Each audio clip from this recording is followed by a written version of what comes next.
Mr. Reed, how are you? Well, thank you. I'm virtual. Excellent. That's right.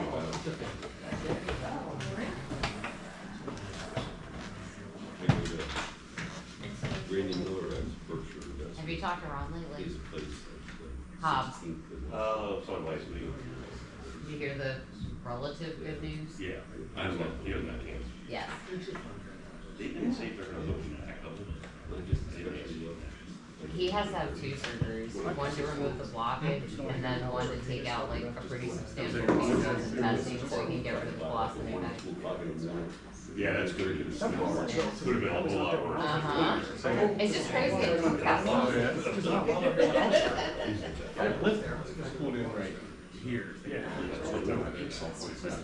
You know, they travel. All right, it's 8 o'clock, we'll get the meeting rolling. Roll call, please, Melissa. Steve Brunner. Here. Ron Stanko. Here. Bill Jenks. Here. Dave Reeser. Here. And Keith Scher. Here. Okay. Public comment? Okay. Hearing none. Moving on to item number 4, audit updates. I inquired about the valuation for the post-retirement benefits. It's still in the works. They promise it sometime this month. I'll have that recapped and ready for you when received. Okay. And on to the slideshow, cash update. All right, at the end of July, cash and investments totaled $12,892,000. That was a decrease since the end of June of $630,000, and we can expect to see decreases going forward the rest of the year. Interest rates have tweaked down just a tiny bit. There are no outstanding grants at this time. The bulk of the cash and investments lie with PLGIT at a total of $12,405,000. During June, we could, because we had not met at the end of June, the beginning of July, one of the 4 term projects did mature, and that $1 million rolled into class absent any reinvestment instructions. The next of the term for another $1 million will mature on the 16th of August. And we can look at rates going forward. They are starting to tick down, so we might want to consider hedging some of the decrease. The remaining PLGIT funds, $960,000 remains in class, $8 million in prime, and another $262 is reserved for liquid fuels. Year-to-date interest, including PLGIT as well as bank interest, total $311,000. Interest incurred to date is $22,000 for a net interest of $289,000. Any questions on our current status? As we look at the PLGIT terms, the liquid funds, which were valued as of Monday, before news of the crash, the class was still earning over 5% at 5.1, the prime at 5.4. But as you look at the terms over the next 12 months, you'll see for the first time they are dipping below the 5% rate. So we have a choice to make with $1 million that's maturing in August. We can either just roll into class and leave it available for operations. We are in a heavy spending period, in addition to some capital equipment that's being paid for this week. Next week, there will be a number of payment acts due. Any thoughts on future PLGIT investments? Any comments? I think with what we're about to embark on, with some larger expenses, to put it into a class where it's liquid is probably the right place to go. Okay. I would agree with that. And we have an issue with that. We know we have some, potentially, depending on how the votes go, bigger expenses to, that would be using some of our reserves for. So probably best to keep it liquid. Okay. I Agreed? think there's action. Okay. We need a motion for that. Yeah, it's on the Okay. agenda. I'll make the motion that we take the $1 million that is maturing on 8/16/24 and put it into the PLGIT class fund. Second. Okay. Motion and second, all those in favor? Aye. Any opposed? The ayes have it. Okay. Going on to July activity, a little revenue of note, net real estate taxes total $289,000. Other local taxes, $298,000. And the ninth advance on the general loan was $434,000. For the month, revenues totaled $1.9 million, bringing the year-to-date total to $18,277,000. On the expense side, there was a number of construction apps for the garage paid, totaling $394,000. Street app number 2 for $301,000. The final app for the pool improvements for $53,000. The large payment was made on the HVAC for the police department that was budgeted for $97,000, and a status payment was made on the electronic record system for $22,000. Expenditures for the month totaled $2,727,000, bringing the year-to-date total to $15,834,000. On a net basis for the month of July, expenditures did exceed revenues by $825,000, which reduced the excess of revenue year-to-date to $2,443,000. So we are ahead of where we had budgeted, however, and versus where we were last year as well. And then $2,443,000 is added to our fund balance. At the beginning of the year, our overall fund balance at the end of July totals $13,897,000, 2.5 of which is reserved, leaving an unreserved fund balance of $11,377,000. At the end of July, there was open permit fees of $14,000, bringing our unreserved fund balance with pending items to total $11,392,000. The reserves for the month of July did decrease as a result of expenditures that were made. $10,000 was added to the MS4 reserve. Additional bike route proceeds were added to the reserve of $1,000. The $22,000 reduced the reserve for the library record system, and the $97,000 reduced the reserve for the police HVAC. Total decrease for the month of July was $108,000, leaving reserves at $2.5 million. Variances for the current year budget. I did update the real estate tax assessment revenues for additional exonerations that were granted. I also updated the cost for the pedestrian bridge to actual costs of $268,000.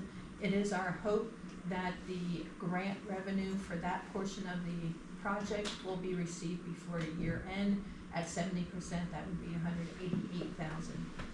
Additional variances for the month of July. I did try a rough calculation of what the new hires in the fire department would cost with benefits on a prorated basis. My best estimate at this time is $185,000. Some additional expenditures that are pending that will be either August or beyond would be the purchase of the demo fire apparatus for $1,062,000 with a unknown timing for the reimbursement if that were to be financed of $1,062,000. Additional variances that are pending would be the hire of the deputy fire chief, prorated value with benefits, approximately $35,000. A vehicle for the fire chief at $65,000. There's discussion on today's agenda for the purchase of a new street sweeper after trade-in, approximate value of $330,000. And I have a question mark for debt service, if we will have any payments due on a refinance note. That's the timing of which, nothing for the current year. Thank you for that. Any questions on the current month activity? No, I think we need to check the agenda before Do we want to skip ahead to the garage? No. We have we all understood where we are with this fire apparatus? I don't think everybody's all the way up to speed on it. So Bob, Bill, you want to fill everybody in a 2-minute speech where we are with the fire apparatus? Because I don't think everybody here, does everybody here know where we're at with the fire apparatus? We're good. Currently, we're purchasing, it was approved by council, we're gonna purchase a demonstrator, pumper, okay? This comes at a very good time considering just yesterday, the ladder truck did not pass the NFPA aerial test, which is done annually. There's roughly 16 cracks in the ladder itself. These are all warranted items that Glick Repair Service is in touch with Pierce Manufacturing to see how long it's going to take, but it's at least 4 to 6 weeks. It still can be used as a pumper, which is vital to us. Okay, that's why we're looking to get this other pumper. So it can be used in that, but it cannot be used in the capacity of an aerial apparatus. That's where we stand. Right. So then the financing question depends on, we have $450 some odd thousand reserve account for when we sold the other truck, the fire company. We kept it reserved with intention to know that we're gonna be buying one of these trucks down the road here. Well, the road is here, and we also have to buy a chief, we have to buy the chief another car, because that one engine fell out. So that all being said, I think we need to use the entire reserve balance for those 2 pieces. We'll break it down however we wanna do it. And then we'll finance the balance of it as opposed to financing the whole thing. I don't know what everybody else's opinion on this is, but the whole intention of doing the reserves when we sold the fire truck was to keep it there for the next fire truck, and I think that rubber has hit the road, so to speak. That's what it was put there for.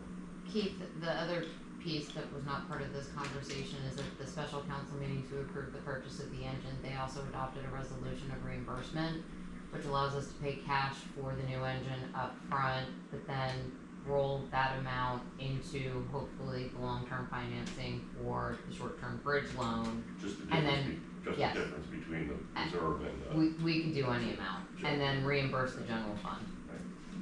The disbursement for that payment is included in this week's check run. Right. Okay. So I just wanna make sure we're all on the same page now. Okay. All right, fair enough. Okay. Current month, or July revenues, the tax collector reported collections of 42,000, 5 of which was received just yesterday. In addition to that, there was June proceeds of 249,000 that was received during July, so that the gross real estate taxes received during the month of July was 285,000. That leaves outstanding at the end of July 252,000 or 4.4%, just slightly lagging behind last year. When that 285 is netted down by discounts and we add delinquent taxes received from the county, the net real estate taxes received for the month of July total 289,000, bringing the year-to-date total to 5,347,000. Other local taxes for the month of July total 298,000, bringing the year-to-date total to 3,822,000, 35,000 less than the prior year, just slightly ahead of our current year budget. When we look at the detail, real estate transfer tax continues to lag. For the month of July, 46,000 was received. Just yesterday, 29,000 was received. For the August receipt, bringing our year-to-date total to 346,000, 81,000 less than last year. Unlikely to reach even our reduced budget unless some commercial properties kick in there. Residential market just is lagging. Commercial's not any better. Okay. For the earned income tax receipt for the month of July totaled 170,000. Received on Friday was the August receipt of 152,000, bringing our year-to-date total to 2,003,000, 111,000 more than last year, and on target at reaching our reduced budget of 3,125,000. Mercantile tax for the month of July total $75,000, just $4,000 below where we were last year. I believe the Wilson portion, we will meet budget, but the Wyomissing portion is lagging behind. It's unlikely in the remaining months, because we have passed the due date, it's unlikely that we will receive an additional $93,000. On local services tax for the month of July, we received $6,000.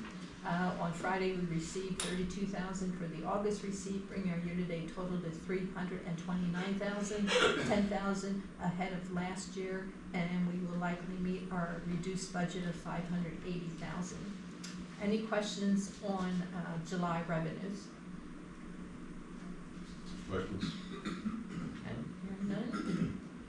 An update on the Public Works garage. During July, advance number 9 was made on the note for $433,000, bringing the debt total to $2,421,000 with $22,000 in interest expense incurred. There are a number of payment apps pending council approval next week. I'm asking to advance an additional $261,622 to cover those pending apps, as well as engineering fees that have already been incurred. So we would need action to approve that additional advance. Would anybody like to make a motion to that sort? So moved. Second. We have a motion and a second. All those in favor? Aye. Any opposed? And I will abstain due to my employment status in Tompkins. Okay, I do have additional information on our capital expenditures, or we can discuss the debt further with our guests. Just let them off the hook. They can talk now, and they don't have to hang around as long as you don't want them. Look, as long as you want us to stay here, we'll be here. So as we look at the debt of $2,421,000, with more to come to pay off the remaining payment apps, we're looking at possible financing options. So Michelle and I have spoken with Jamie and Garrett, and I'll let them take the show from there. It's sad to say it's a show sometimes, talking about this, but, so thank you so much for having us. My name is Jamie Schlesinger, and this is Garrett Moore. We work for a firm called PFM Financial Advisors, which is a kind of a niche financial advisory business. When you think about financial advisors, think about who am I going to call to invest in mutual funds or buy Google stock or consider kind of long-term planning for my college education. We work only with municipalities. I've spent 25 years working with large and small local governments throughout the Commonwealth. I jump into Delaware sometimes too, it's beach.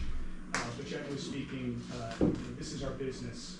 It's a niche, but it is a really valuable one because we are dealing with public funds, which is of course what you all sit on this board for, to figure out the right way to make decisions for the taxpayers. Our unique skill set is really because we spend our time talking day to day with boroughs, townships, counties, school districts throughout the state, and we have a national presence. We're the largest municipal advisor in the country. We started about 40 years ago. Started in Philly. I happen to manage our Malvern office. Garrett spends most of his time in Harrisburg outside of driving around Pennsylvania like me. There's about 15 of us that kind of deal with the day-to-day kind of local government presence. And that's kind of our specialty. What's really great about us, you get the local side of things, but then we have kind of a national presence. We have tons of colleagues that work in Iowa and Michigan and Florida, and each one has its own kind of unique experience. And frankly, I think Pennsylvania is its own thing. We have so many local governments in Pennsylvania that it becomes a different kind of conversation on how you think about things because of the day in and day out activity that comes from being a smaller municipality compared to the city of Chicago that makes different decisions. Just additional background, and obviously you might have heard me talking earlier. I actually kind of spent a lot of time in Berks County. I went to Albright, but I'm from North Jersey originally. Lived in Exeter and Shillington for a number of years. So kind of my local side of things is what kind of brings me back here all the time, which is nice to see sometimes the changes that occurred in Berks. So coming here, we want to kind of help the borough itself. We kind of know what's going on here. We know the financial institutions. We know the general market itself, which kind of gives us a little extra value in having these conversations for you. I'll stop it.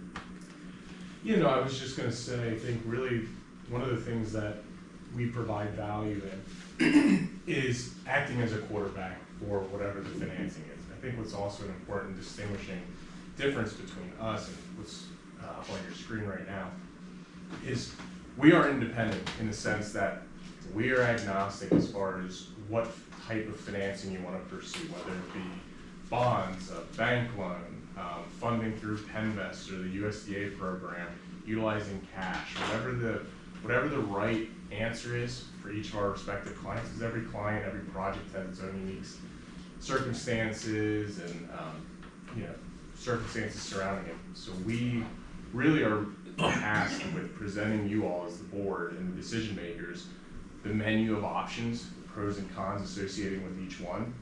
Once a decision is made, then we work with your administration to shepherd you through the process. Whatever process that ultimately ends up being. But again, that's our job as your fiduciary, is to give you the information so that you all can make the most informed decision.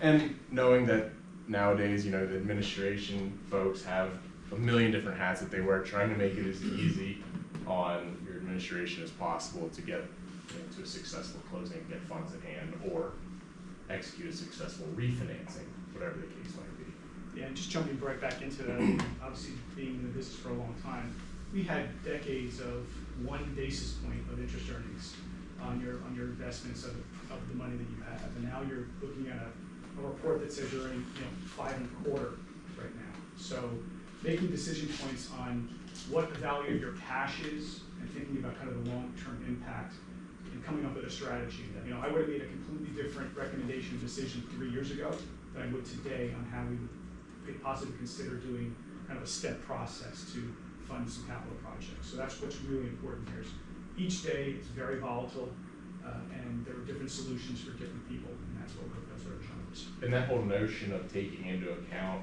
interest earnings on your cash will come later in the presentations. We have a few slides that talk about kind of how we might plan for the litany of good projects that the borough is considering. If you just want to turn to page 5, again, we're large, we're big, we do a whole lot of work nationally. It's pretty significant. That's all well and good. As I wanted to bring up, this is the regional list of the kind of clients that we work with.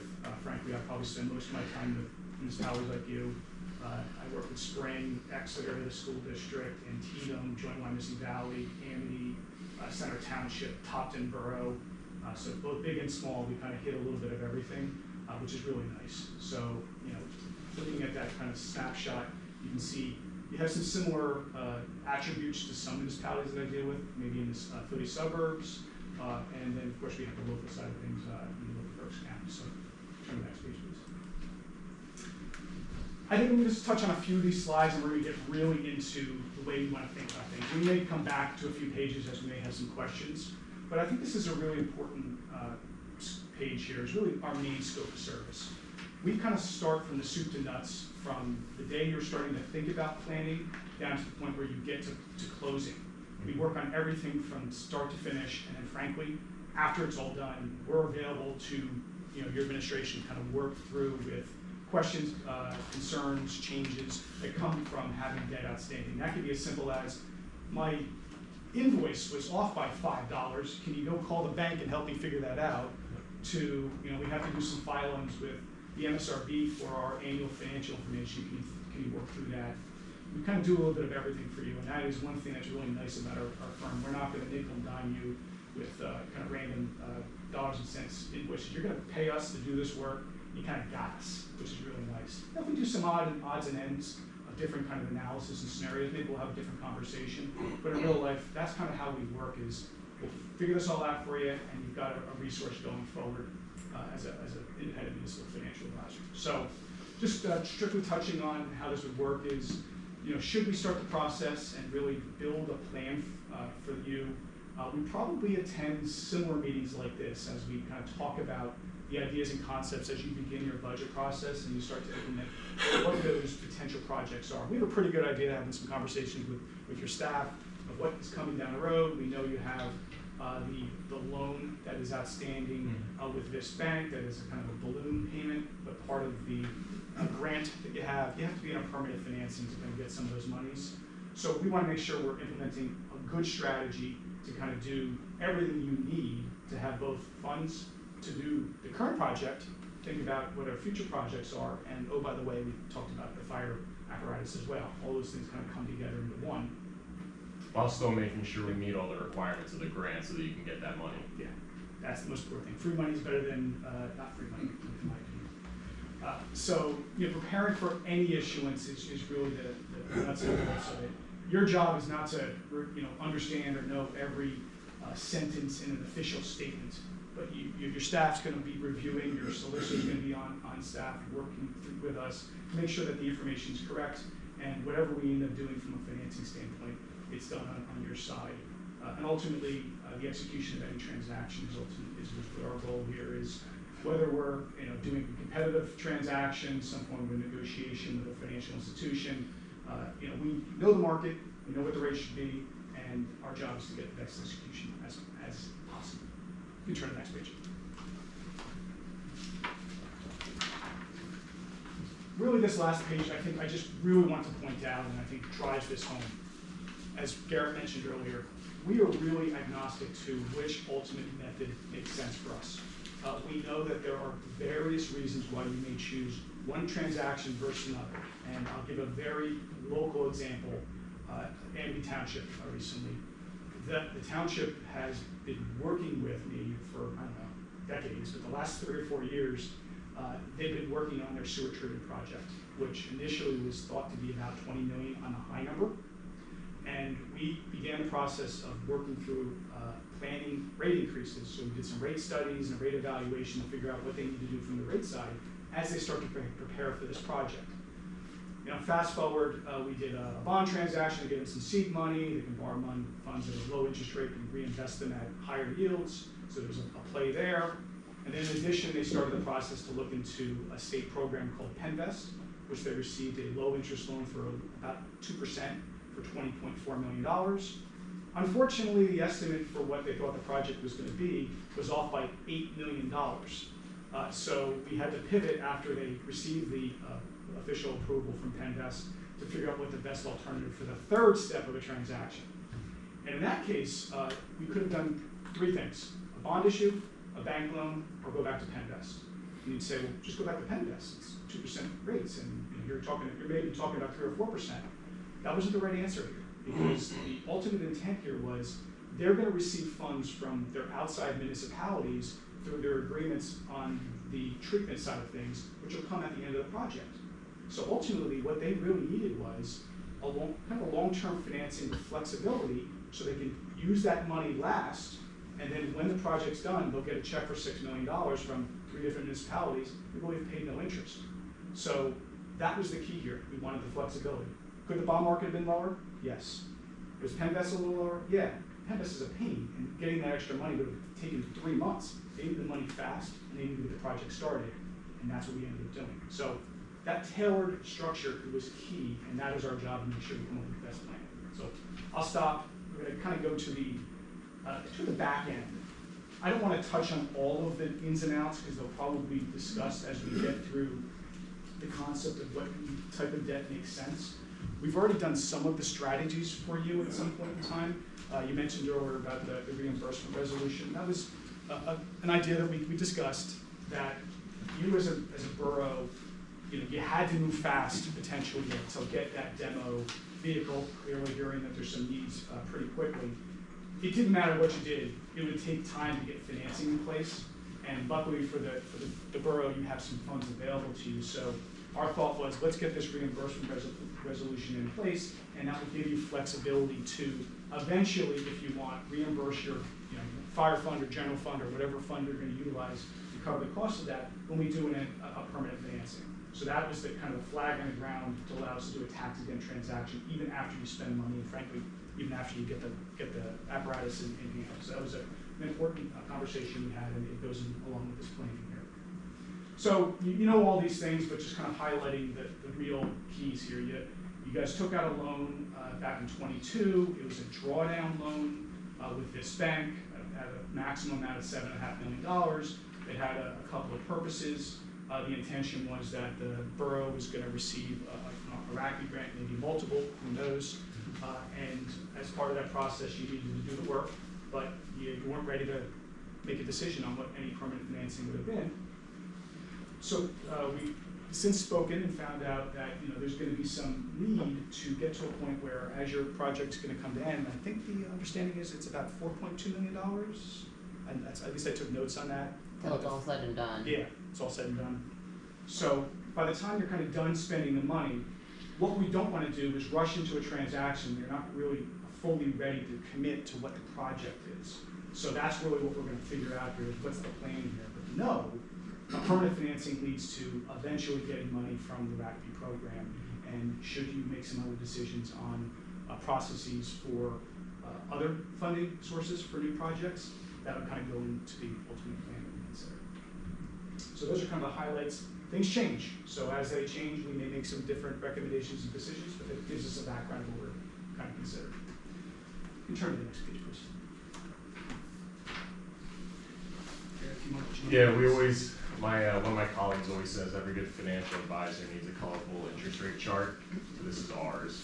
I'm sure you've been seeing on the news, there's been a lot of volatility in the market over the past, really strictly going back to Thursday. We've been seeing that as well in the tax exempt market. So being a municipality, as you know, you're able to borrow on a tax exempt basis, which means lower interest rates, which means lower costs. The chart you see, and if we continue to come back to more of your meetings, you'll continue to see this page, but this is really kind of the tax exempt equivalent of the 10-year treasury, which is a benchmark that we follow. Really strictly speaking, the very bottom graph, you can see some volatility going back over to January. We had a spike right around Halloween, and then rates dropped precipitously since Thursday in light of some kind of weaker jobs reports that were released. There's a rally in the treasury market and then also in the tax exempt market to the tune of about 0.25%. In recent days, this week specifically, we've given back some of that. So we're still net positive from where we were a week ago, but again, we've given back some of what we got. And frankly, volatility provides opportunity. That's the way I like to talk about when you're a local government. The type of investor that wants your type of credit should be received with some kind of bond transaction are people that want strength. They want certainty. And what is that? That's municipalities that can raise taxes, that have the taxing power, have good strong levels, have strong credit ratings. It's why people go to treasury, the treasury market. Municipal bonds have that same presence in the market. So even though we've all heard that, oh my God, rates went up, rates went up, rates went up, my mortgage rates are 7, 8% that you can get today. The bond market really wasn't that way. Even we spiked maybe 450, give or take, 475 maybe, kind of long-term rates. Yeah. So we've been sitting in the kind of the high 3s right now on interest rates for bond issues for a while now, and it's mostly because it's the attractiveness of the type of supply and demand that comes from municipal bonds. So that was a really unique circumstance when we kind of made some decision points for clients. I probably made my name in this business doing bank loans. Probably did thousands of bank loans over the last 25 years. Every local bank in this area knows me very, very well because we provide them opportunities. The unfortunate circumstance that we've seen on the short-term market is banks fund loans differently than the municipal bond market.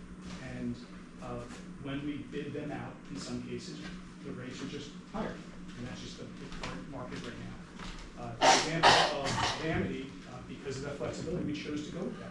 We locked in a rate with this bank at 5% for 7 years.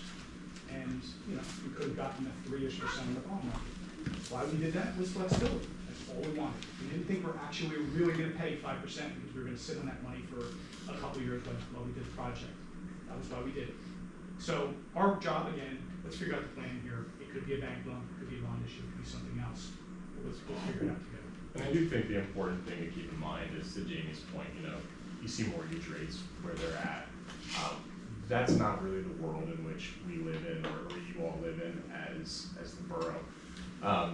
we saw our all-time lows back in August of 2020, but since then we remain below historical average. We take a holistic 30-year look back, and that's what the middle chart is meant to represent. So historically speaking, going back over the past 30 years or so, I'm trying to read that blue box. I think it's 99. It's about 2/3 of the time, perhaps rates have been higher or equal to what they currently are. So again, taking a more long-term and holistic look at things, now is still an attractive time to borrow at tax-exempt rates.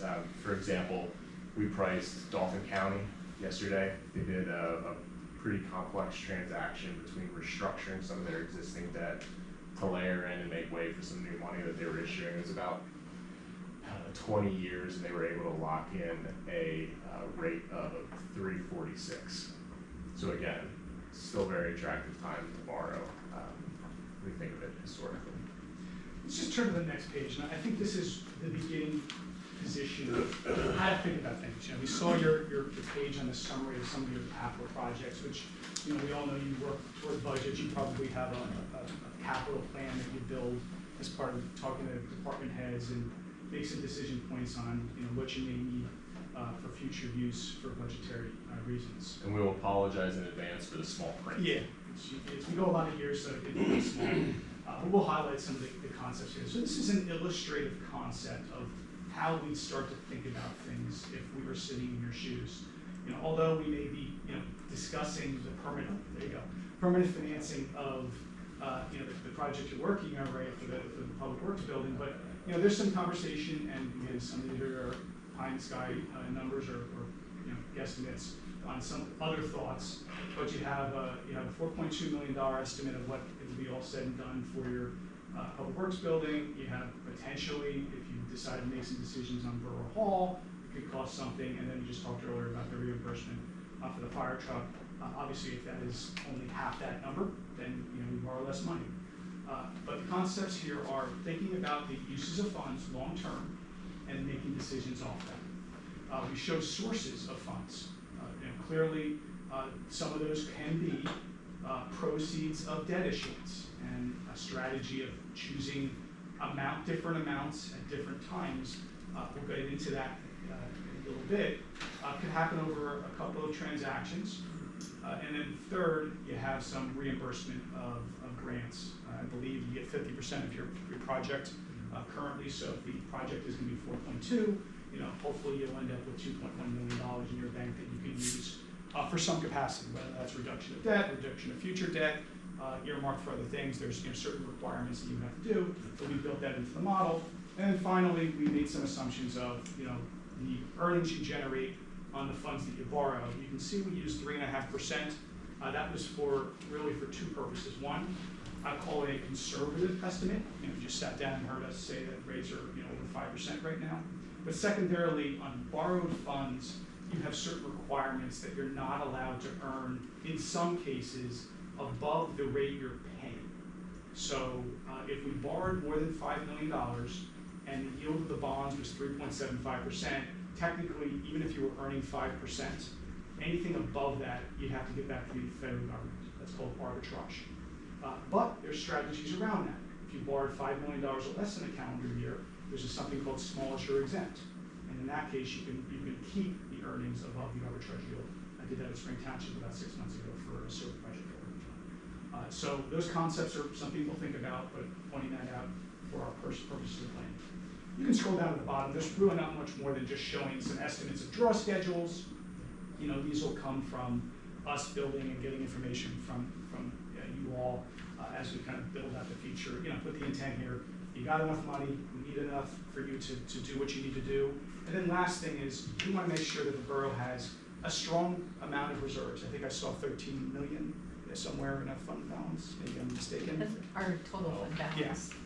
So, one of the things that we always want to recommend is, you don't want to spend all of your funds because there's always emergencies, whether there's flooding or things that pop up. You want to be strong financially to have both the access to capital for emergencies and just to run operations. Things cost more money these days, whether it's physically things in this building to people. People cost more money. It always goes up. So we want to make sure we have adequate reserves to be comfortable, one. And two, should you access any public or private market, you want to have a strong credit backing. Credit ratings matter.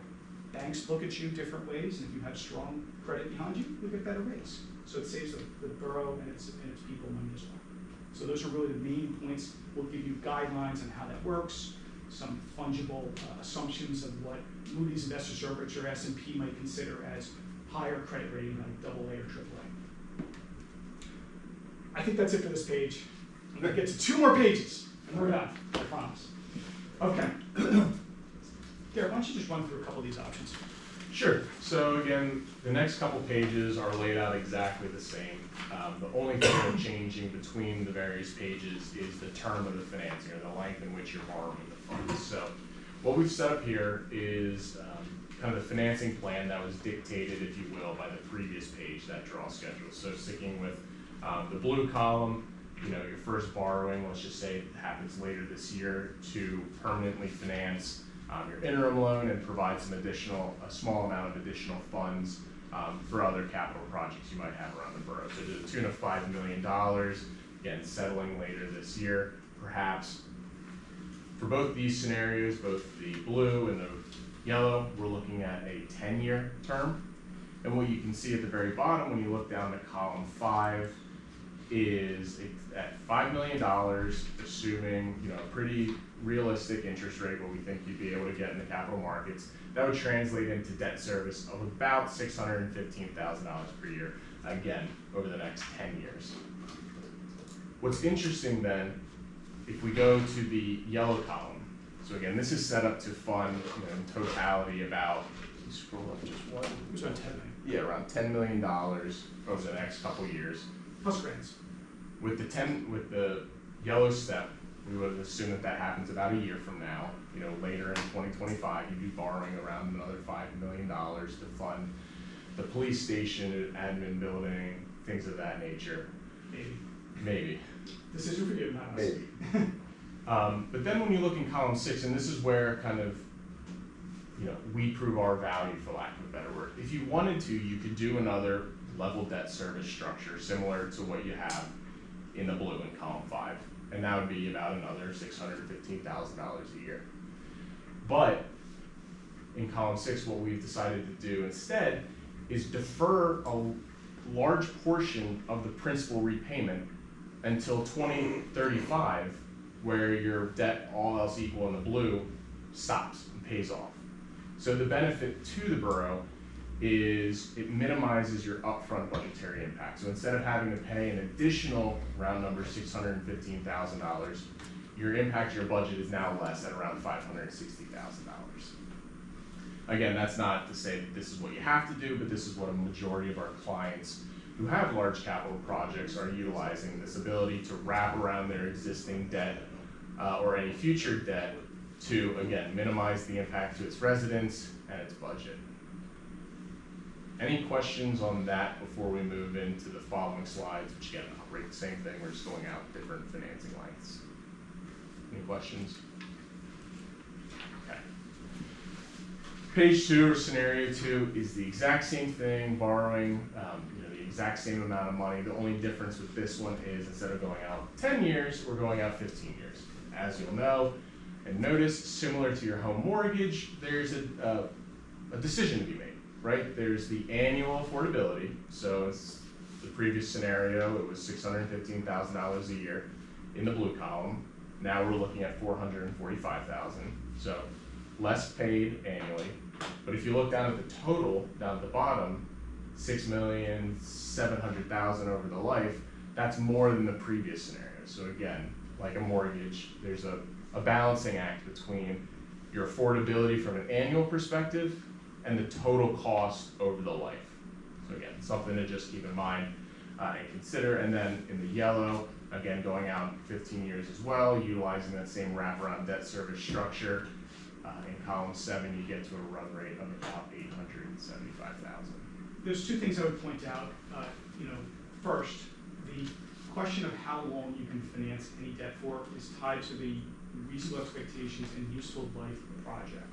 So if we're talking about buildings, fire apparatus, we can go out 20, maybe even 25 years, you know, depending on kind of the building itself. So although we showed a 10 and 15, that's illustrative purposes. It's really, again, a question of affordability, dollars and cents, and kind of future planning purposes. That's point number one. Second, I think is really interesting is, if you looked at the borrowing rate assumptions on this page and the previous one, we went from 10 to 15 pages, 10 to 15 years, and the interest rate was about the same. That is entirely driven by the yield curve today. We just have a very flat yield and somewhat inverted yield curve in some places. So you get really no cost to you from an interest rate standpoint. You just pay more interest over the course of time. I point out one thing. You'd be looking at the fact that you are paying interest on this debt, and I will certainly say, I don't think we're going to stay at 5% earnings forever, but understand, this concept here allows you to borrow funds at under 4%, stick that money into an account, Like PLGIT. and earn more than the yield. And in both these scenarios, as long as you spend the money within 3 years that you borrow, any earnings that you make above can go toward these projects, and you can keep all those funds. That's the strategy we're talking about here. As opposed to being rebated back Yes. to the IRS. That's point number one. That said, you may say, yeah, we gotta pay 2 sets of cost of issuance, we're really ready to go, let's get $10 million. No problem, we can do that. But you should just lose some of the things that we talked about. Know that no small issue exemption, one.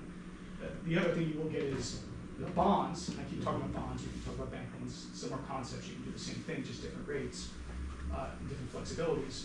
Bonds have call provisions on them, which means that you as a borough, when you issue the debt, can decide in the future to reduce your debt service by either refinancing the debt through a new issuance, paying down with principal.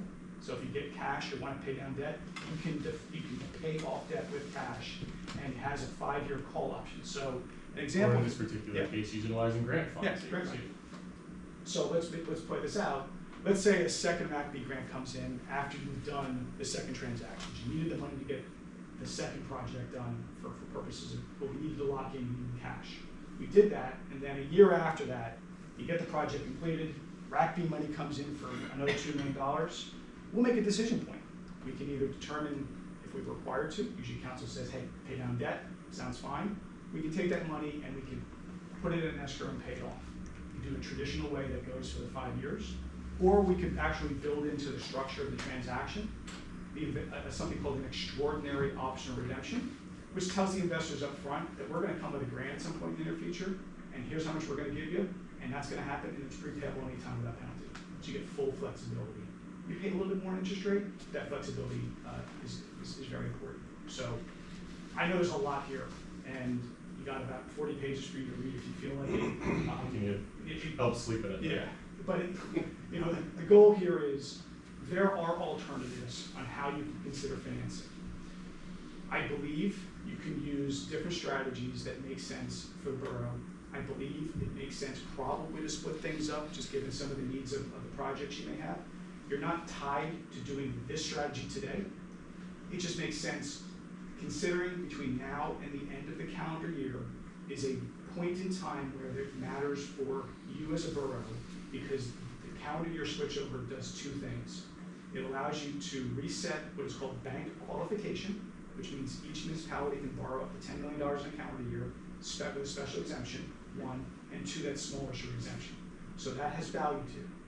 If you said to us, we're not ready, we need 9 months to get there, then we'll work on a transaction that ends up at 25. We'll figure it all out. You just lose a little bit of flexibility when it comes to that. And there is one additional scenario where we go out 20 years. Again, it illustrates the same purpose. We, as Jamie mentioned, we're showing you 10 years, 15 years, and 20 years, simply because they're nice round numbers. In reality, if you wanted to go out, 16 years or 12 years, whatever the case might be, whether it be a bond or a bank loan, we can do that as well. We have ultimate flexibility with dictating the term of the loan, the sizing of the loan, et cetera. We have some clients that say, hey, listen, I don't really care as much about how long the financing is. I just want at the end of the day, I want my debt service to be $650,000. You tell me how long the loan needs to be to get to that number. We can do that as well. We just presenting you with a few different scenarios just to get your minds thinking about affordability, thinking about the structure that we're talking about, the wraparound debt service structure, the notion of, funding these projects in multiple phases, things of that nature. This is not meant to be select A, B, C, or D. This is just meant to kind of get everything thinking, everyone's brains turning. Okay, one more last point, and we can move on. Don't shut up. Yeah, one more point. An alternative you may want to entertain is something called a dual track process, which is you can do multiple times if we choose this road. I've done that for a long time, and the concept is simple. We go out and solicit in some capacity local banks, local and regional banks, see what's out there. Maybe we get a surprise and we get something that really, really works. And the economics, the flexibility, the structure makes a lot more sense, and we proceed with that. We have something built in, we know what it looks like, and we can come back and compare it to the municipal bond market. We'll see which one we'll make some recommendations and move from there. So you can kind of look at both alternatives, get some real live numbers, make some estimates off that. It doesn't cost you anymore, it's really just a time question, ultimately. So that's sometimes what we do, and frankly, I did that a lot more in the good old days when rates were really, really low, because it was just, banks were just throwing money at you for really good real rates, which was great for us. But obviously that's another alternative that we feel is valuable to you, because again, we work for you, so we're happy to do it. So, a lot of pages, a lot of numbers. Happy to answer any questions on kind of what our goals are, our purpose, how the process would work, any concepts or what's different between a bond and a bank loan if you really want to know. We're happy to give you all the details if you want. So how does PFM's fee structure work? What was the first question you get when we have these big conversations? We started with that one as far as I'm concerned. And yet you don't include it in your presentation. So, we provided an engagement letter already. So our engagement letter has been prepared for and provided to the borough. We work on a fixed fee basis. Traditionally, we do not get paid based on the size of the transaction. So that's part of why it makes us, I think, valuable is we're not pushing you to do more money, because we don't make any more from that. So as a consultant for you, us and other financing team members, which can be bond counsels, other lawyers, your solicitor, bond underwriters, credit ratings, if we go down that road. All of those things are built into the financing itself, like you do with a mortgage itself. They traditionally get financed and amortized over a period of time, and they are only paid at a time of essentially a successful transaction. So There's no funds coming out of your budget. Exactly. So we work from that perspective on a contingent basis, mostly because our viewpoint is we're going to do the work well, and we're going to get to a point where we feel comfortable that there's a transaction. We're happy to do that. The only fee that is typically not contingent is really only if you go down the bond route. If you get to the point where you do hop on a call to the credit rating agency, whether it be Moody's or S&P, and they go to committee and deliver you your rating, at that point, that fee is owed to them. Everything else is contingent. There might be some ancillary fees, for example, if you would consider a borrowing motion, typically you have to advertise, put an ad in your local paper stating that you're going to consider a debt ordinance. So there might be some small advertising fees, but I think that's relatively minor in the grand scheme. We try to You haven't answered the question. No, she's getting there. Sorry. So our fees are traditionally fixed rate. So for a project like this, we'd probably be in the $30,000 range for cost of issuance for our fee. Depending on the sophistication of the transaction, we're doing some additional work. Maybe it's a little bit more than that. Those fees, all the fees we're talking about would be known well in advance of any transaction, so you know what you're paying for. And I should also note, as kind of Jamie alluded to, the numbers that we showed you do have an estimated aggregate cost for fees. So any numbers we show you, whether it's here today or in the future meetings, the numbers you see or that we present to you have the fees baked into it, or at least estimated fees baked into it. So you're not arriving at settlement saying, okay, well, your debt service was $650,000, but when you tack on this fee, that fee, this fee, that fee, it ends up being $675,000. So, depending on the size, scope of the transaction, on a bond issue, you're probably all in $100-something-ish thousand once it's all said and done, kind of costs. When you include rating and bond counsels and advertising and Q6 and all that good stuff. So that's, I would say that's a good budgetary number for how we can plan for it, Yeah, for bond. for bond issue. Bank loans are typically Yeah, a little less. less costs. Sometimes, you don't get as low of a rate, so it's always one of these. And that's our job to help you say, okay, well, this is the cost associated with the financing, and this is the interest rate, boils down to X. Over here, you have higher cost, lower rate, boils down to Y. So if you had to look at the entire transaction, could you come up with a percentage of total cost for Typically, a it's round number? Are you guys 3%, 5%? 2%. All the fees typically are around 2%. Plus or minus, but that's the rule of thumb that we tell our clients is take whatever amount you think you're gonna borrow and assume 2% goes for all the costs. Right. That sounds better than $30,000, 2%, too small. It's, in the grand scheme of things, our fees are more than made up for, and the interest rates you reduce, we pay for ourselves right. And again, that 2%, I apologize, is everyone's fees, not just ours. The 2% I reference is all fees, not just ours. Just want to make sure that's clear. So, that's the highlight. So, what we provided is, we are a registered independent municipal advisor, through the SEC. And as part of that process, we're regulated. We go through every other type of exam, things like that. So, as part of any transaction, to provide you advice, we need engagement letters and contracts associated. So, we provided Michelle and Phyllis a copy of what our engagement letter looks like.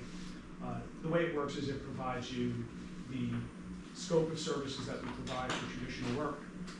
It provides for the ability to cancel it at any time within 30 days or something like that. And we traditionally, the way we work it is, we keep it, we don't put an exact number in the cost because we could be doing something completely different. And we'll know what those costs are, as we talked about as part of this, but that is traditionally how we kind of handle these transactions. I only point out a couple of minor things.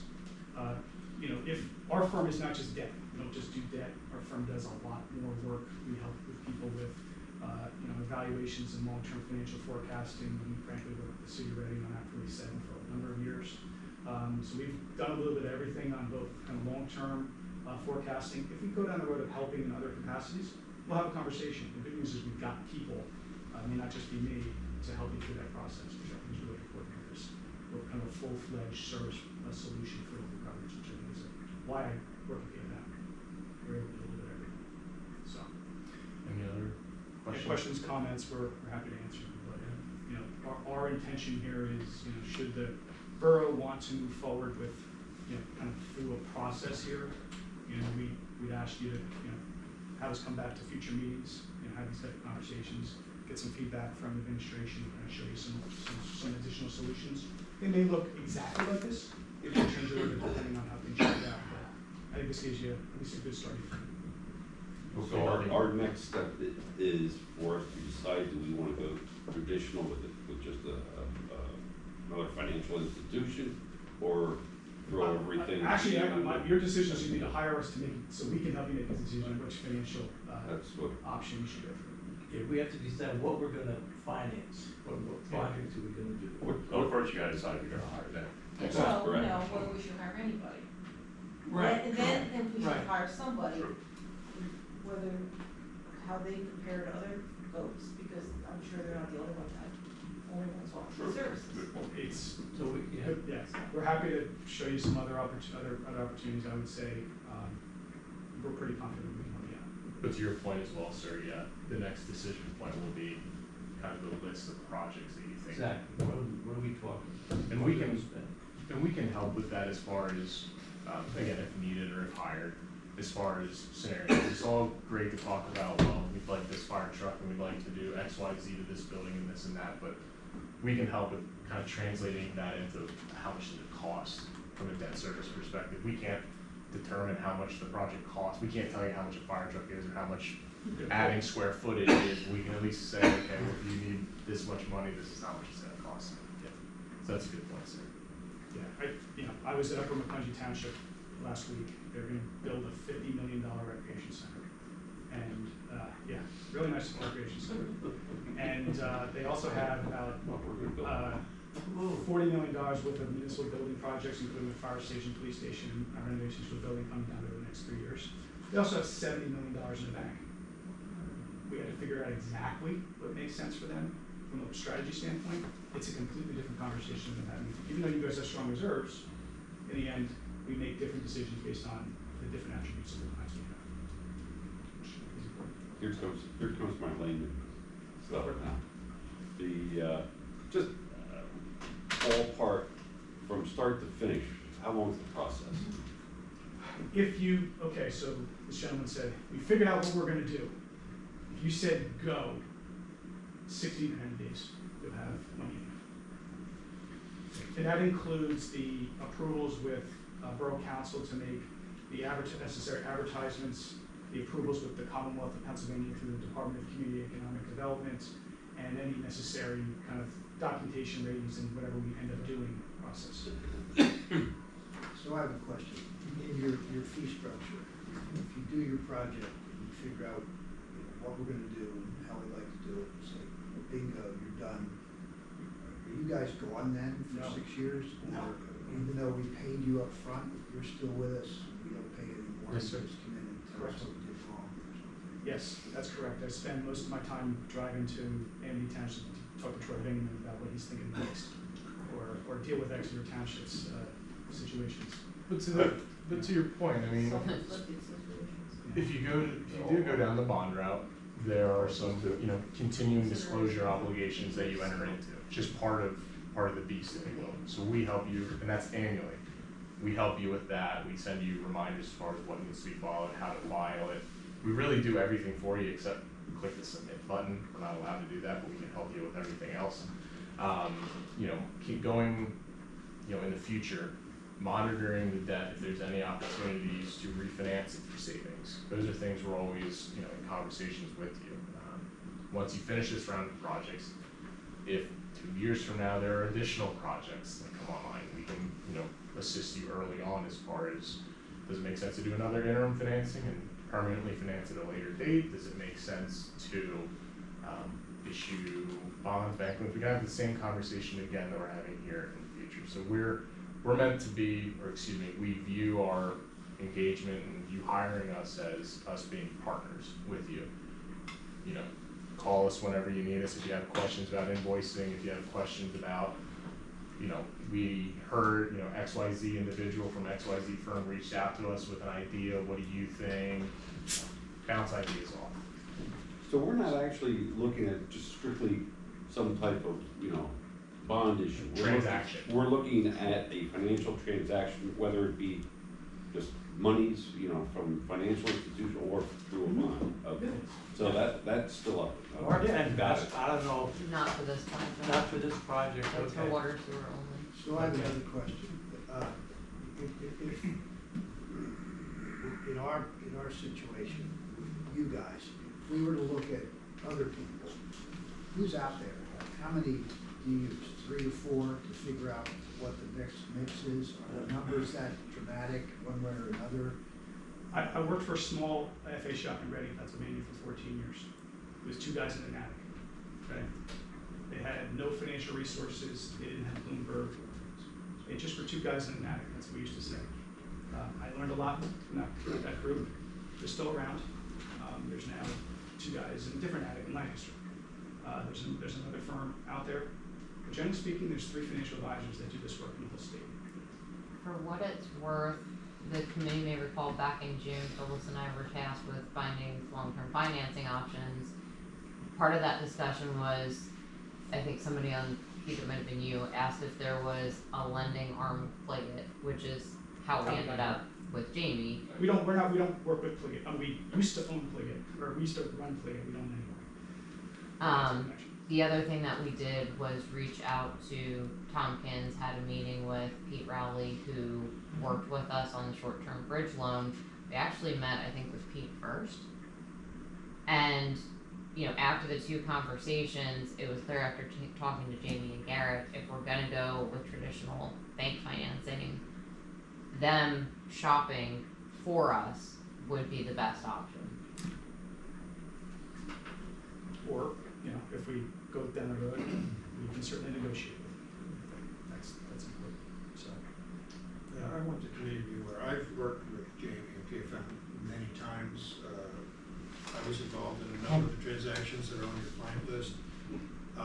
They are who I would go to if I were in your position, looking to make sure you're maximizing your opportunity for getting the best deal.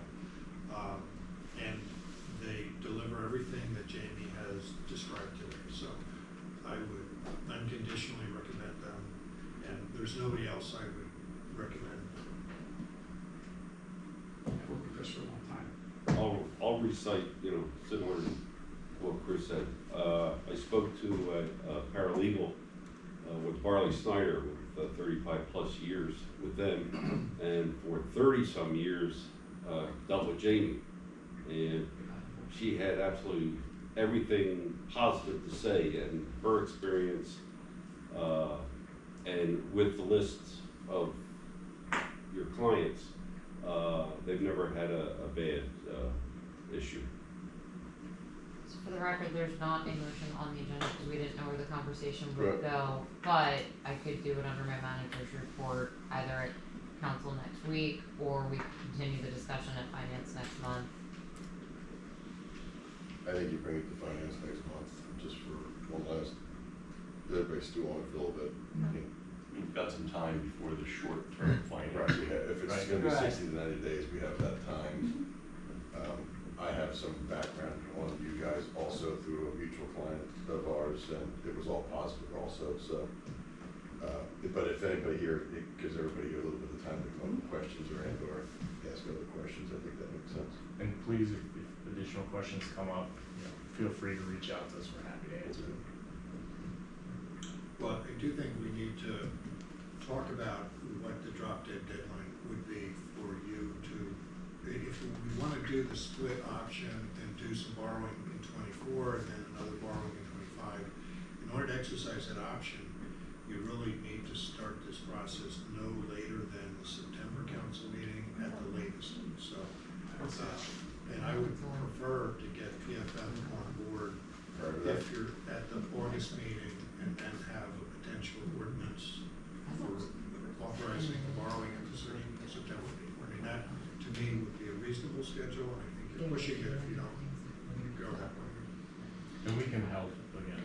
Does it cost us any more if we be on for a month or a month less? I guess. It's an interest rate question for you.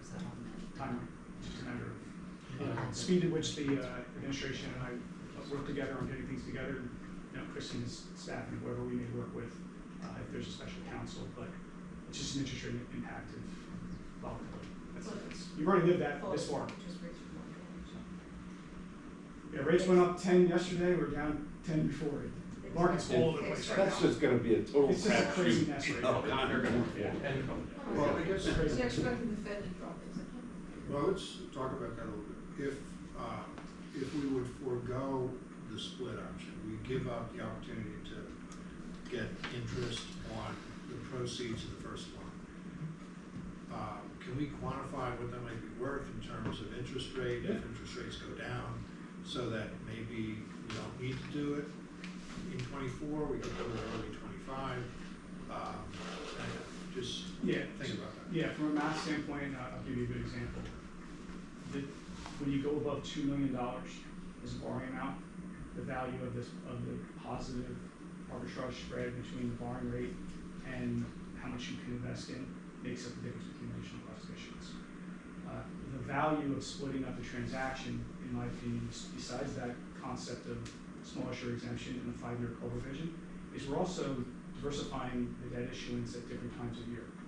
If I knew exactly where interest rates were going to go, I would not be sitting here today. I would be somewhere else. That said, I believe, we all hear that the Fed's going to be doing some things. To be honest, we built in most of the drop in interest rates based on what the Fed has been discussing. The reason why we've had such a change the last couple of days is because some of that's spooked. Things moved a little bit. So conceivably, if the Fed drops by 50 basis points, probably by the time we're doing a transaction, we would have gotten most of that reduction in interest rate. And then conceivably, if something happens in 25, it'll probably be built into the time. Because if we start this process next week, we're we're not gonna close until November, December, and we'll get the better rate at that time. Yeah, just takes time to get done. And I would also add, and one of the beautiful parts of how you work, is if we do decide to do a parameters ordinance, so we make a decision, we're gonna do a transaction at some point, we say what it is, we say the amounts. If the market goes in the wrong direction, we can stop the process and make a decision point at a different time. We'll give you the decision why it makes sense, but you're putting yourself in a position to do it. But if something dramatically shifts, we can stop the process. That's the other side. That's how we work. We can stop the process, frankly, up until the day before we were going to price the bonds. The only thing that would detriment to you would be, again, if you got that credit rating, you might have a small fee to pay the credit rating agency. But again, you all maintain control of the process, frankly, up until the day we price the bonds, which is, if you said go today, it would be 2 months from now instead of 3. And that does happen. We've had that Yeah, experience where we exactly. just put it on hold. Well, are we not trying to do two things? One, determine whether or not we like these guys and we want them to get our team. And once we do that today, we can get the council next week. And in between, we can figure out whether we want to go long, go short, run the ball, whatever. But they're on our team at that point, and we can figure out which game we're going to play. Well, we have to do something by April 25. April 25. Right, it gives us plenty of time. If we have them on our team, we can move as fast as we Actually, can. like January. Well, we could do one by the end of December and then another one. Yeah, it's the grant that's driving this, not the maturity, unfortunately, of the loan. So you have kind of two action items from a timing standpoint. So we are on a little bit of a So we run. need to get the money, but That's why December makes a lot of sense, because you're getting the benefit of locking in for small issuer, bank qualification, and you beat the January clock. So if we have these guys on our team as of next week, we go through it here and council, then anybody who wants to can sit down with them every day for the next month and a half and figure out. I love to talk, as you guys learn. Standing meeting in this room, 8 o'clock. John has a question. If we would split the loan into 2 pieces, is that 2 fees? You mean different times, or 2 different series at one time? Well, you tell me how Two it works. different Yeah, if you're doing 2, we get paid per transaction. But if we happen to do something, if we do something where we're doing a bank loan and a bond issue, for whatever reason, it's done at the same time, we'll work it out, we make it bigger. If we're doing the same work at the same time. I think specifically she's talking about if we do a closing before the end of 24 in order to get that arbitrage, and then another closing in 25. 2 fees. That's 2. And to be clear, it would be 2 fees. The largest fee, and I'm talking in the world if we go down a bond route, the largest fee, probably about 50% of all of the fees, is typically tied to the underwriter. Their commission is based off of the size of the transaction. So whether you do $5 million, whether you do $10 million at once, or $10 million over 2 financings, the total cost for them doesn't change.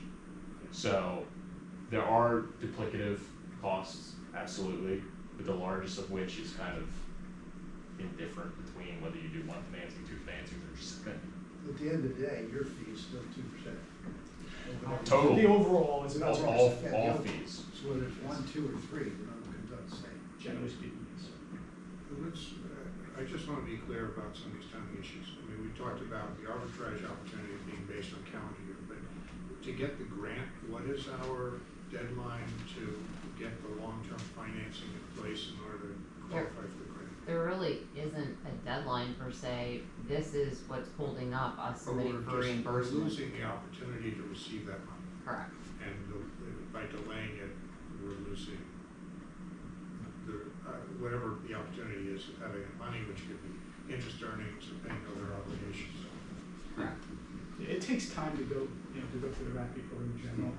As you have a consultant that's working with you, so that submission, we'll see when it shows up. We had our analyst meeting actually on site on Monday, and the takeaway from our, state assigned analyst is you could submit for reimbursement now, we're just not gonna pay you because you haven't. You don't have that last box Yes. checked. So,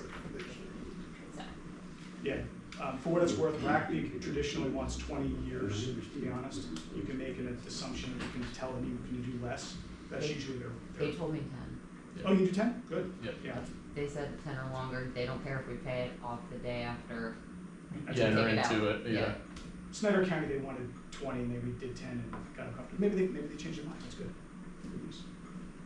Mr. Chairman, I'll make a motion that this be presented to, at the Well, it's August not on council. the agenda, so, we're, Well, that's right, now it's gotta come up under your, So, hold off until September, or do you want this on my report for Tuesday? Tuesday is what I personally, I would like to see. What do you think? I do think you need to, whether it's them or someone else, but based on the recommendations, I think you need to have an outside counsel to help you with this, because I don't think any of us at this table have the expertise to do what they're doing.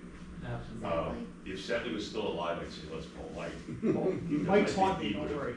What's that? Mike taught me, so don't worry. He taught you. you That's know, where I work. Jamie- Oh, boy. Yeah, I've known Jamie since he worked for Mike. I Yeah, had no kids back then, I got 4 now. So. yeah, so if You Mike were was great, alive, I'd guys. say, let's talk to him, but obviously that's not gonna work.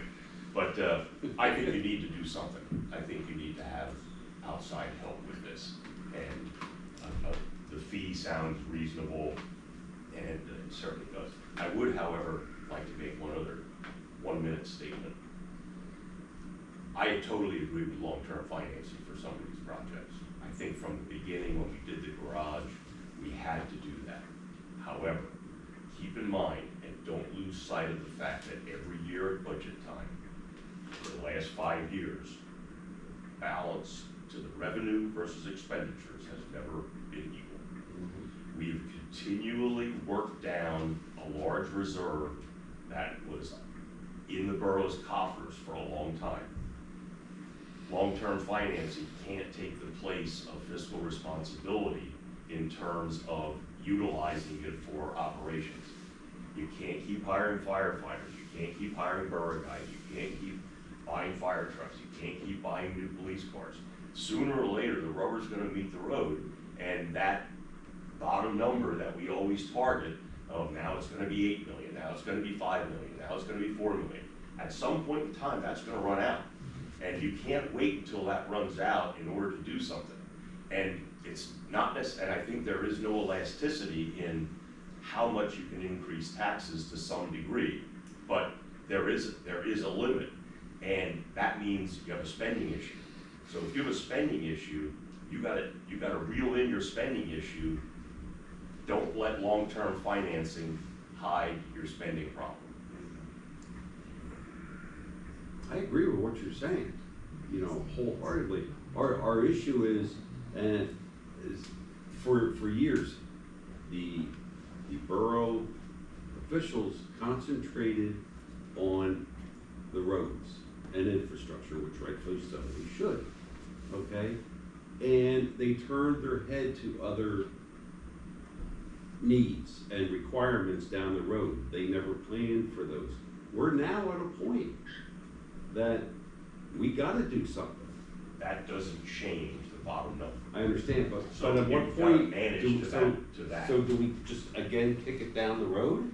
You I mean, gotta we're, you gotta do something. sooner or later, we're gonna hit that dead end. Better make a decision before you get to that dead end.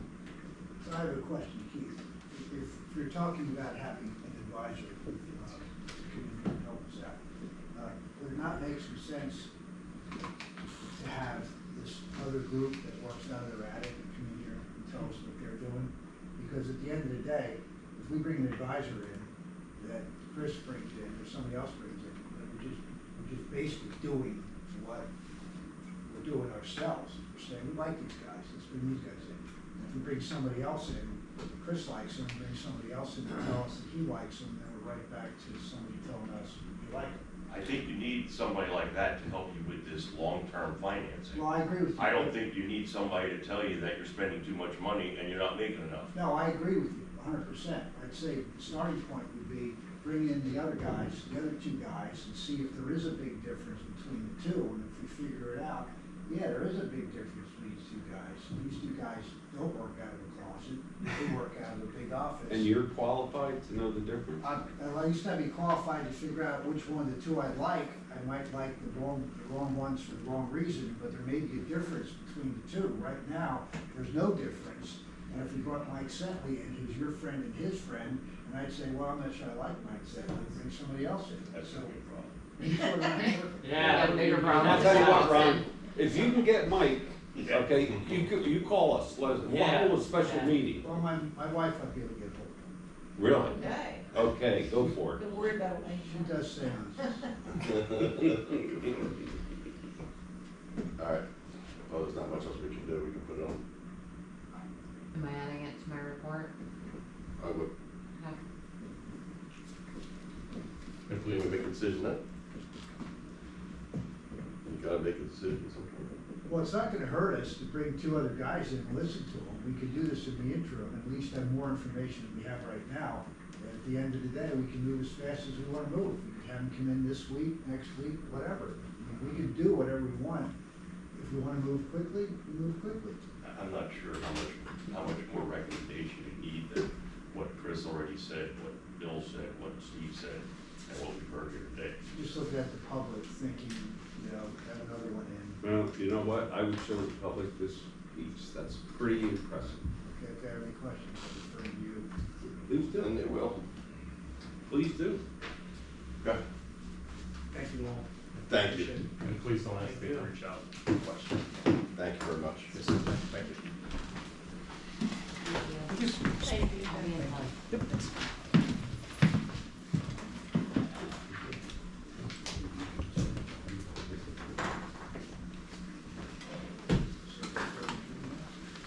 What's that?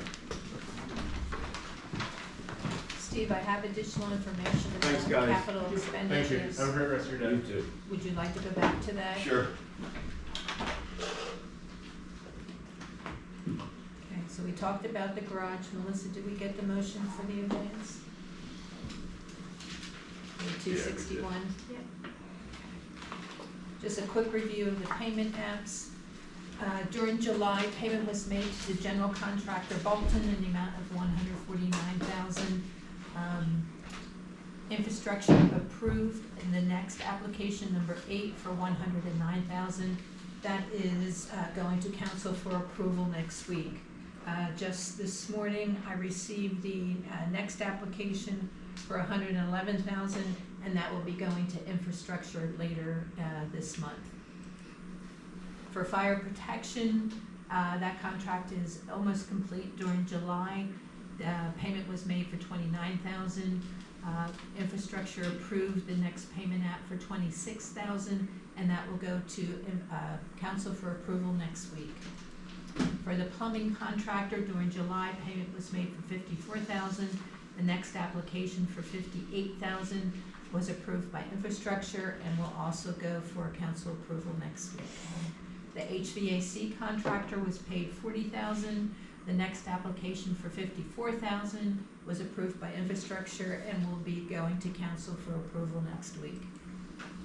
Garden Spot Electric, during July, payment was made for $120,000. The next payment app for $161,000 was just received this morning and will be going to infrastructure for review later this month.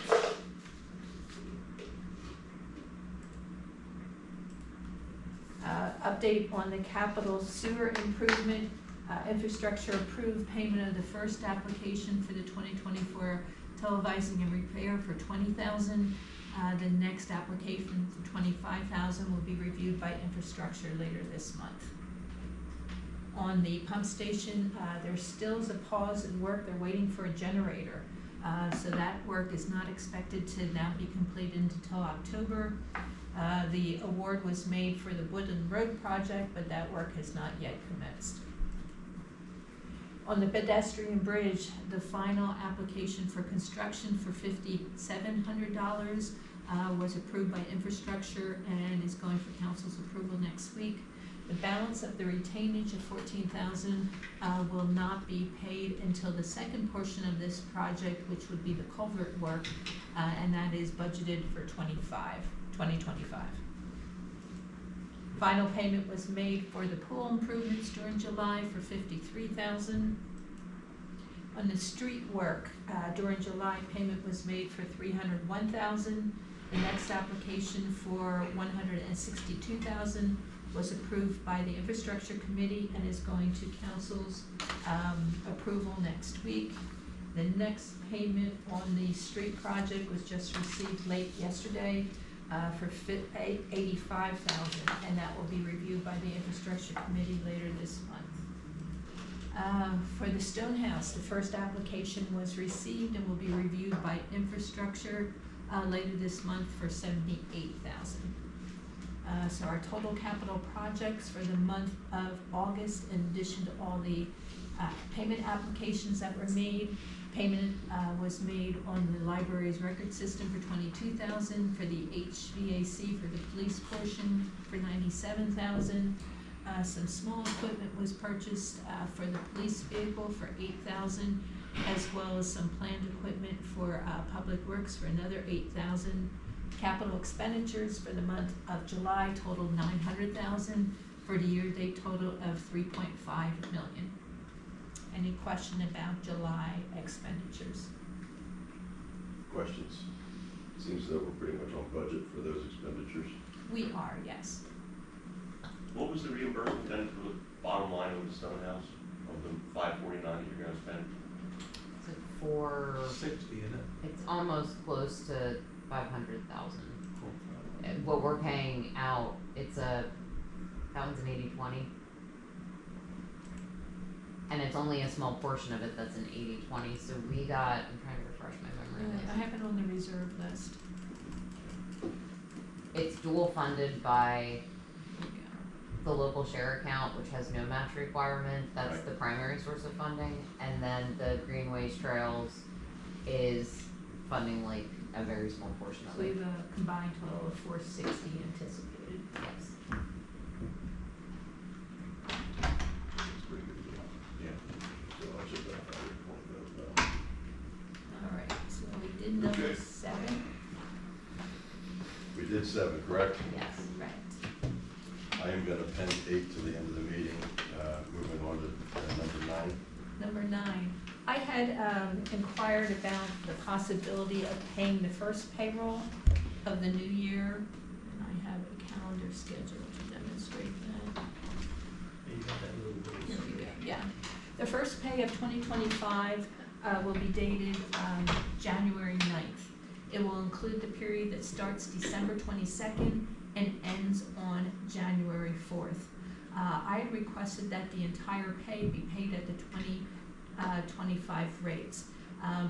Preparation of payroll has become quite complex with some of the new nuances in the contracts that have been negotiated, that the process will take in excess of a day to get all the information entered and processed. Splitting the payroll into the days that are at the 24 rate and then 25 rate for public works and the administrators would be 7 days at the old rate, 3 days at the new rate. For fire and police, who work the 24-hour shifts, the split would be 10 days at the old rate and 4 days at the new rate. The additional cost to be incurred if the entire pay was to be paid at the 25 rates would be approximately $7,500. But the work taken it's become unmanageable with a number of nuances that are necessary to pay the first responders. So my request is that the first pay be processed at the new rates. I could get into all the details. Are there also deductions which would change? Are there gonna be higher deductions in 25 than 24? There are, yes. There's, So, but legally, can we take higher deductions? Are you gonna use the 25 deductions or the 24 deductions? 25. How is that legal? That's the way it always works. When your payroll's paid, that's when the deductions start. It's just a matter of are you paying them at a higher rate for the amount. Yeah, it's based on the date.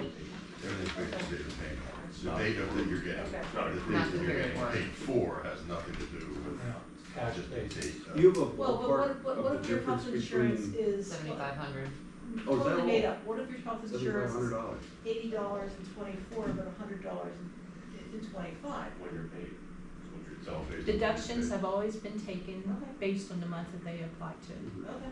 You're only looking at So if it $7,500. doesn't matter, whatever. Well, anything's a lot of money, but, you know, considering the time that she had to put forward to it. Well, it's not just It's her. just not me, it's captain, for the fire department, or excuse me, chief for the fire department, takes in excess of a day to combine it. In addition to the split rates, there's actually 3 holidays to be paid during that time. Holiday pay for the firefighters and the police have become quite complex because of all the switching and Acting premium pay. rates and acting pay. With each of these new provisions provided in the contract, the preparation to get the guys paid at the proper rate has really become complex. Did you have this issue in the past? We had it last year for the first time, and the amount of time spent by the chief or Colin at that time and the police department is considerable. And we So can only start on the preparation once they are done with their work. So we're talking about 3 days, right, of work in 2025, which means Yeah. the majority of the work is in 2024. It is. And So that we will, have now set up, once we do this, we set a precedence that we're gonna Yeah. do it forever. it keeps creeping with each calendar year, and then another 2-3 years it will go back to, Yeah, it'll be less Flip-flop, number of days yes. than that, yeah, I get it. My only concern is we're setting a precedence for the rest of our lives, or the rest of your lives. Well, and eventually be one day in the, 9 days in the old rate. And You've got one 9 day- years One of day in different the than new, yeah. Yeah, it 9 fluctuates days. very, So the price is gonna keep going up. Yeah. We have the right software to do payroll. It has nothing to do with it the has nothing to do software. with the software, it's all the nuances of who to pay for what rate and what premium, and whether they're acting in a different capacity and if they're filling in. Right, but for- with the 24 rate, that's not a difference between 24 rate and 25 rate. When I enter a payroll rate for the 25, that will populate. So any hours paid for 24 will have to be manually entered for each and every category. The payroll system carry one rate. We've So had to do once this those rates every are year set, in the past, right? Yep, yeah, we do this. we have. It's like entering 2 payrolls with 3 holidays is the problem. There's only so much work 2 people can do in one day. So if we're always doing it, are we just always thinking about doing it again, or are we just doing it for the first time? It was a nightmare last year. Okay. In anticipation of that, I've made this request. So paying them 10 days at the new rate interprets $7,500. So the increase in their pay on the 3%, is that what you're calculating, 3% for next year? Is that what it's in? Well, What does it's it mean? contract. What is it? It's 3.5% Is for it the really a big firefighter. difference to the individual? I mean, it might be like $50 or $40 or $30. I mean, again, some of that's gonna depend on, She's not the employee, she gets it for her. are they acting as, I'm just saying, are they the on call? rate, Like, there's. does it make a really big difference to them? It doesn't make a big difference, but we could never ask them to pay those Less rate. those days of 25 at the 24 rate. That would never fly.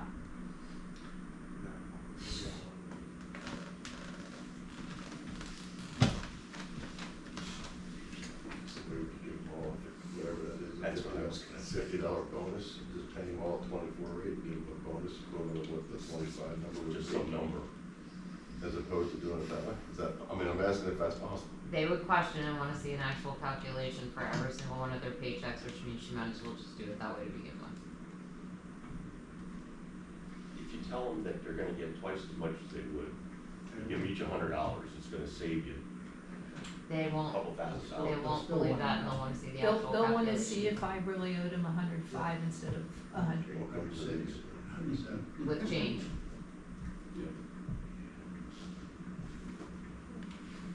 But if it's $7,500 and you really broke that down to the number of employees we have, you say, here's what we did, there's 35 employees, each got $22. 62. What's that?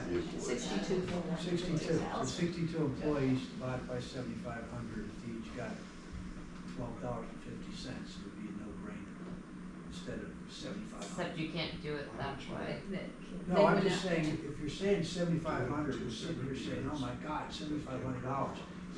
It's basically the sewer bill or the water bill getting a reimbursement and not paid for the stamps. It's not a big deal. Do you know what they said? Hmm? It's two different things, we could do the bonus together. I can only start on the payroll once the chiefs have gathered their information. So it's not like I Is can. this something we have to act on today anyway? We can act on it next month. The reason it's important now is that I'm budgeting, and I need to know if the first pay of 25 is at the old rate or the new rate. How much would it cost you to do 2 payroll runs? Do a payroll run the 31st and do another one the 4th? That's basically what I did last year. I did two different we only processed one time, but the work involved was processing 2 payrolls because the payroll system for each employee can hold 1 rate. And so when I enter that new rate, to pay hours in the previous year, I have to manually enter that rate for each category of work that's done. But if you end the payroll, you can just use the same old rate rather than blending it. Yeah, but your problem is going to be if the payroll system calculates when they reach 40 hours a week, it's not going to. That's true. And it's different for each group of employee.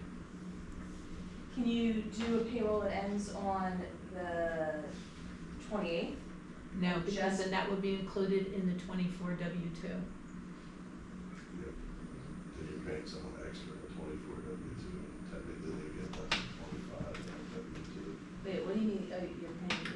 If I process the, You're paying them the 28. Because they're gonna get a page, well, no, but if you end the if you end the payroll on the 28th, they'll get their paycheck on the 2nd. there's still No, people it's still who work on on the the 29th, 30th, and It's 31st. But you can. But I'm saying, yeah, can you just pay them 29, 30, and 31st to the new rate instead of? I'm still doing 2 different payrolls. Doesn't. Yeah, yeah. but they'd be more spaced out because the chief and everybody would But have the to finish process their would meeting. still be the That would same. mean it, yeah, She's up 2 In, years. in that 2-week period, I'd be processing 3 payrolls. And I still only have one other person. How much overtime would it take you to do Well, it? no, because the 29th through the 31st could be the 25 rate instead of a whole week and a half. That's what my thought is. So you'd be doing it twice, but it'd be more spaced out, you'd have more time to do it. And you just pay the 3 days instead of a week and a half on the new rate. 4 days, you still have to do 4. There's no such thing How are as we doing on weekends. payroll? Well, the How's other- our payroll the budget? other Are we gonna prob- be on budget for the year? Because we did budget for more fire people, I hope, right?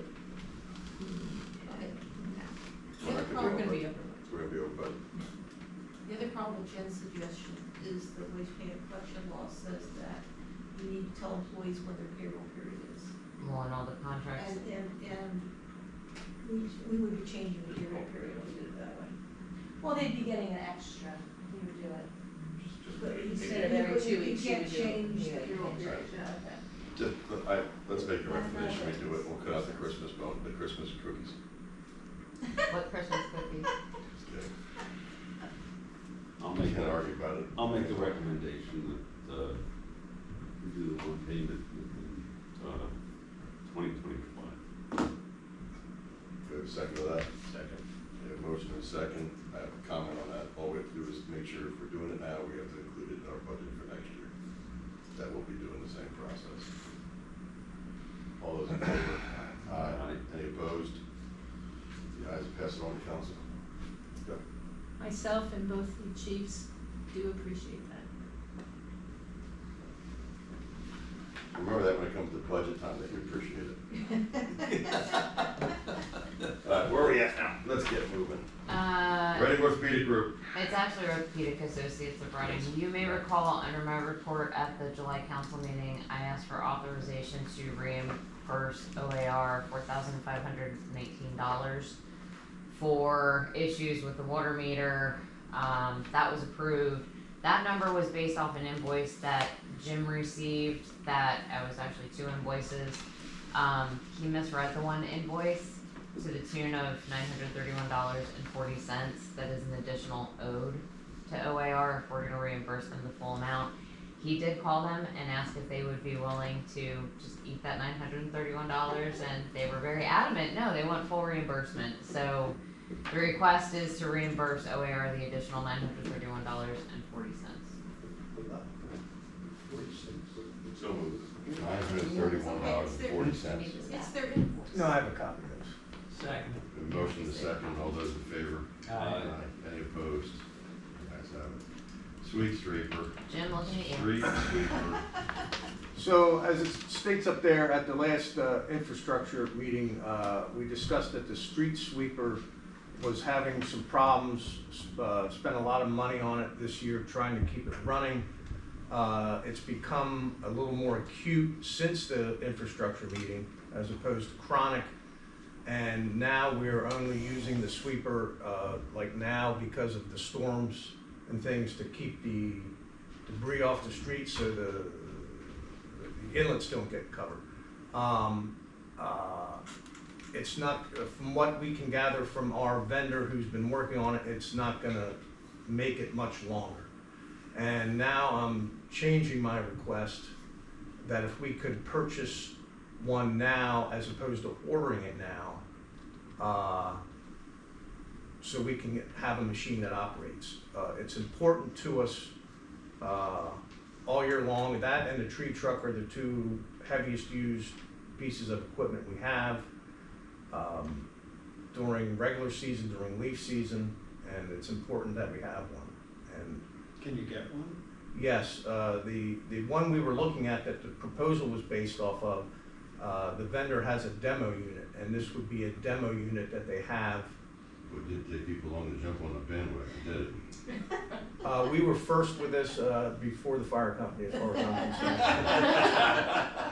And let me, a little background too, the sweeper we have it's a 2017, and that was built at a time when, I don't know how familiar you are, but there was diesel, EPA rules with diesel emissions, and all Freightliner, Mack, International, all had to change some configurations with their motors to comply with this new diesel particulate issue.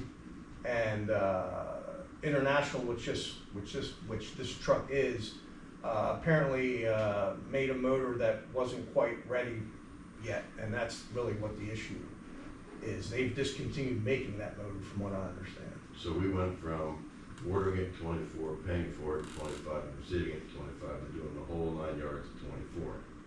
Correct, with the caveat that because it's a demo unit, it'll be $330,000, not $365,000. And what's the old one worth? They would, the 330 includes a trade-in of that vehicle. Did the 365 include the trade-in too? I'd have to go back and look. I'm not So sure. how long's the demo been demoing?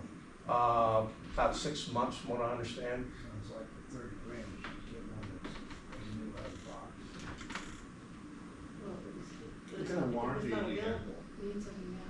Well, my God. I don't know. That I don't know. And I want to be above board here, just so everybody has some remembrance here. We ordered a large dump truck in 2023 to take delivery this year in 2024. That truck will be coming this fall. It is budgeted. There's no issue there.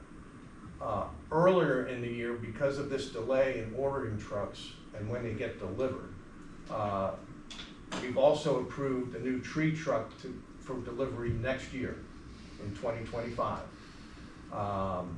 That has to be budgeted in 2025. And then this. And what's that one cost?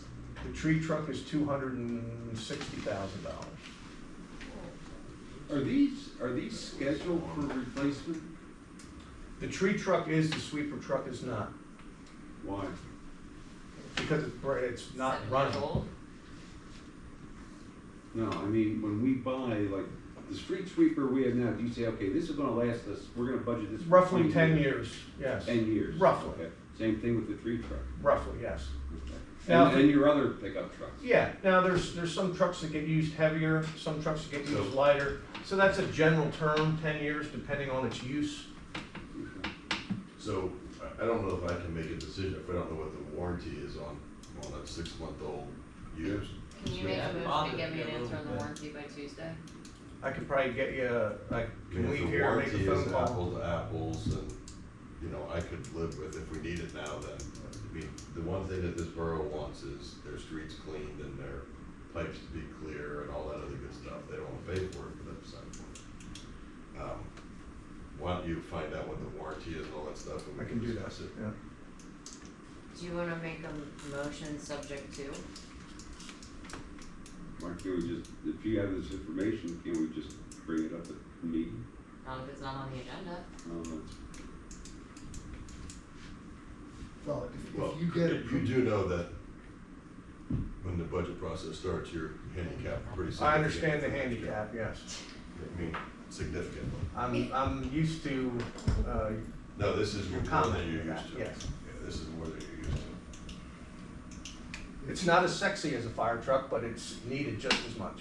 If he calls them today and they say they'll cover the whole thing as if it were a new one, you can put it on the agenda for the council meeting that way. So how do we Yeah. word that, just to get, Approve purchasing it subject to confirmation of the warranty period. Yeah, that sounds good, I'll make that motion. Well, I Okay, guess, do you want, in order to make it stick, it should be a full warranty rather than getting something we have to debate. We Full don't warranty. know what the full warranty is, What's we don't know what any No, of I'm the saying warranty if is. Jim calls and says, if you give us a full warranty, you got a deal. If it says we'll give you 30 days, 40 days, 50 days, we may debate it. What? how quickly does Jim need to buy it, does this council need to ratify it? If you were to approve it here, I'm gonna call the vendor and say, I need warranty information, and tell him the discussion we just had, and you will get a purchase order, next Wednesday. My concern is that it's a demo, so it's one of a kind, and any municipality can get it. So unless we hop on it now, there's a chance between now We and can't council hop on meeting, it till Tuesday. we can have council ratify it. There's 5 people here. Here. Well, we just need to know we have a full warranty. If we know a full Well, warranty, if we have we to could buy say, it. if it gets a full warranty, then What Jan is saying is a concern, he told us that. 1 year, That 1,000 can be- hours. This can be It was on purchased. the Word doc that was attached. Sweeper warranty, 1 year, 1,000 hours. And what's the new one? I'd have to find that Yeah, out. we have to find out what the new one is. If the other one's 5 years. I think we're- And where would you get a new one if we went that way? Next year? We have to order it now to take delivery sometime in 2025, but we're not gonna last Not, that. not now, you couldn't get it now. No. No, okay. you have your raise insurance. Yeah, actually, that's a good point. We do have 2 more topics to discuss. Can you go make a phone call and come back? Yeah, sure. If I can get a hold of him. But Go ahead. All right, we'll table that for this moment. Berkshire Mall mold testing. So I've been working with crafting